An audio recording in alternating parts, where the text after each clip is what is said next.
हरे कृष्णा। आज हम 9वें अध्याय का 33वां श्लोक पढ़ेंगे। 9.33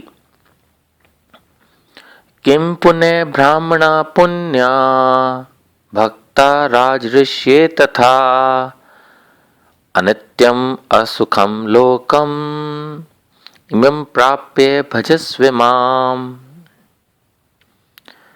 श्री भगवान कह रहे हैं कि फिर धर्मात्मा ब्राह्मणों, भक्तों तथा राजर्षियों के लिए तो कहना ही क्या है। अतः इस क्षणिक दुख में संसार में आ जाने पर मेरी प्रेमा भक्ति में अपने आप को लगाओ।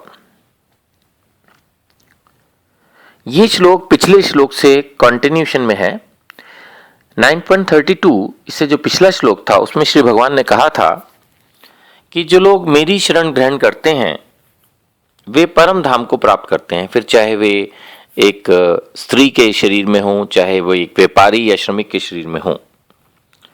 अगले श्लोक में भगवान कह रहे हैं कि जब उनको भी परम धाम की प्राप्ति हो सकती है अगर वो भक्ति करें, तो ब्राह्मणों का और वे राजा जो ऋषि के समान है, राजर्षियों का और भक्तों का, इनका तो कहना ही क्या। यानी इनके लिए तो भक्ति प्राप्त करना और भी सरल है।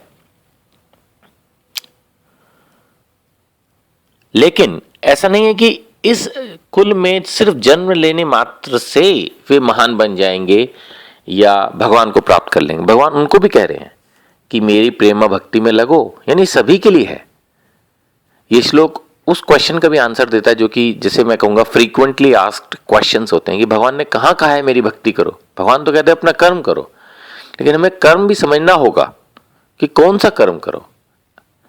और अभी मैं उस विषय पे अगर चर्चा ना करूं क्योंकि वो इस पर्टिकुलर श्लोक का सब्जेक्ट नहीं है और वो पहले भी हम कई बार चर्चा कर चुके हैं कि हमें कौन से कर्म करने चाहिए, तो फिलहाल इस क्वेश्चन का आंसर यहाँ है कि भगवान ने कहाँ कहा है कि मेरी भक्ति करो। यहाँ भी कहा है और अनेक श्लोकों में कहा है भगवान ने, ऐसा नहीं कि इसी एक श्लोक में कहा है, बट इस श्लोक में भी कहा है 9.33 में कि मेरी प्रेम भक्ति में अपने आप को लगाओ, भजस्व माम। जो श्लोक मैंने अभी संस्कृत में पढ़ा उसके अंतिम दो शब्द हैं भजस्व माम, मेरी भक्ति करो, मुझे भजो। भगवान कह रहे हैं, उनको भी कह रहे हैं जो राजा हैं ऋषि के समान, उनको भी कह रहे हैं जो ब्राह्मण हैं।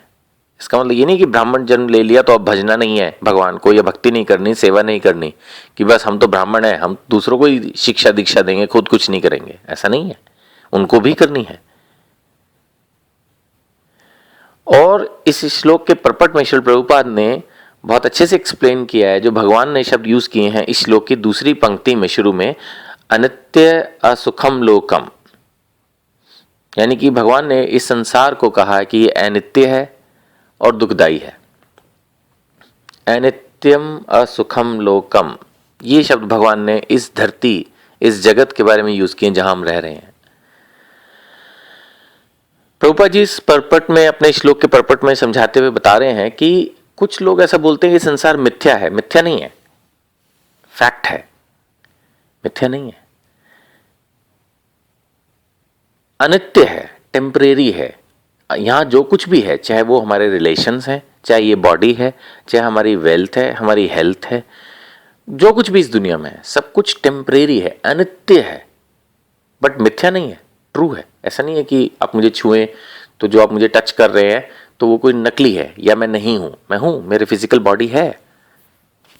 ऐसे ही जो भी इस दुनिया में बिल्डिंग्स दिख रही हैं, जो कुछ भी दिख रहा है, वो सब चीजें हैं, बट टेम्परेरी है।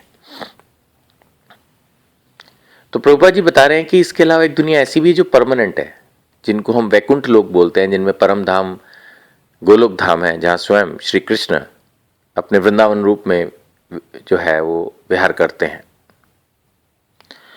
तो ये कंपैरिजन है कि भगवान स्वयं इस जगत को अनित्यम कह रहे हैं, जबकि हमें प्रभुपाद जी की शिक्षा के अनुसार, भगवान श्री कृष्ण की शिक्षा के अनुसार प्रयास करना चाहिए कि हम एक ऐसे जगत में पहुंचे जो अनित्य नहीं है, जो नित्य है, परमानेंट है, जिसका कभी विनाश नहीं होता, और वो है वैकुंठ लोकास, या यूं कहिए कि वो है आध्यात्मिक जगत, और ये जहां हम हैं यह है भौतिक जगत। और इसके बारे में भगवान ने शब्द यूज किया है असुखम। यहाँ दुख है, यहाँ जन्म है, मृत्यु है, जरा है, व्याधि है, बुढ़ापा है, बीमारी है। लेकिन एक ऐसा जगत भी है जहां अगर हम विश्वास करें शास्त्रों पे, तो जहां ना तो जन्म है, ना मृत्यु है, ना बुढ़ापा है, और कोई बीमारी भी नहीं है। एग्जैक्टली देखा जाए तो ये चार सबसे बड़ी भयंकर समस्याएं हैं। कोई मानसिक वेदना नहीं है वहां पर, कोई भूचाल भूकंप नहीं आता, एक व्यक्ति दूसरे व्यक्ति को अननेसेसरी ईर्ष्या से या अदर रीजन से तंग नहीं करता। वहां सब प्रसन्नता से भगवान की सेवा में लगे रहते हैं। वहां पास्ट नहीं है, फ्यूचर नहीं है, सिर्फ प्रेजेंट है। और मुश्किल है इसको सोच पाना। मैं इस पे कमेंट्स तो कर रहा हूँ, खुद मेरे लिए भी इसको पूरी तरह से समझ लेना मुश्किल लगता है मुझे, लेकिन जो प्रभुपाद जी ने लिखा है तो सही है।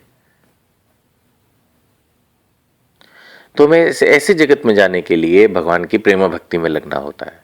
इसका मतलब ये नहीं होता कि हमने कोई अपना घर बार छोड़ देना है और भगवा वस्त्र धारण करके जंगलों में या मंदिरों में रहना होता है। हम अपने जिस जीवन में हैं वहां पर ही अपने माता पिता, पत्नी, बच्चों की सेवा करते हुए भी हम धीरे धीरे भक्ति के पथ पर प्रगति कर सकते हैं। लेकिन इसके लिए फिर हमें किसी सीनियर डिवोटी की गाइडेंस में होना जरूरी होता है। हरे कृष्ण।